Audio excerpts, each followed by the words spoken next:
All right, today on Heavy Metal Frequency, I'm talking about one of my favorite melodeath bands ever, Nightrage. Their first two albums were awesome. This is their second album, and I suggest you start with this, Descend into Chaos, because it's a little bit easier to get into than their first one, but I would start with their first two, Descend into Chaos and Sweet Vengeance.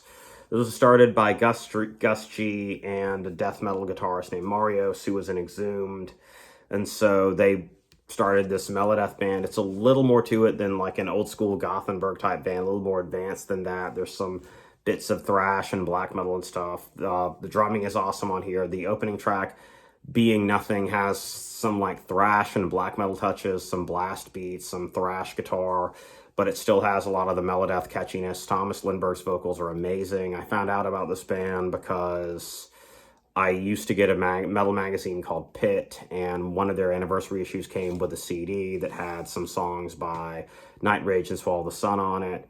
And I was like, wow, this sounds like really fast out the gates. And it turned out the vocalist was Thomas Lindberg. So this is a fantastic album, and it's slightly more accessible, although I love Sweet Vengeance. It's slightly more accessible than Sweet Vengeance. It's a little bit smoother, I'd say.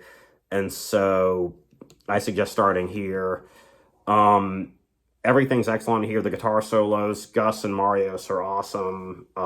And this is the last album, unfortunately, with Thomas Lindberg. He left, and vocalist Jimmy Strimmel took his place, made it a slightly more core-ish band, and which is whatever. And so it's a fantastic album. Being Nothing, the opening track is excellent. It like really gets you into the album immediately. Phantasma is one of my favorite songs ever. It's a little more old school melodeath.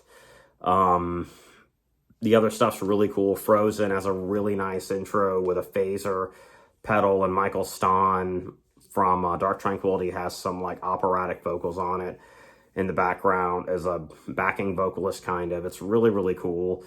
All of the tracks on here are fantastic. I love this album. It's one of my favorite albums ever, along with Slaughter of the Soul. These would definitely be two of my Desert Island albums if I were ever in that situation.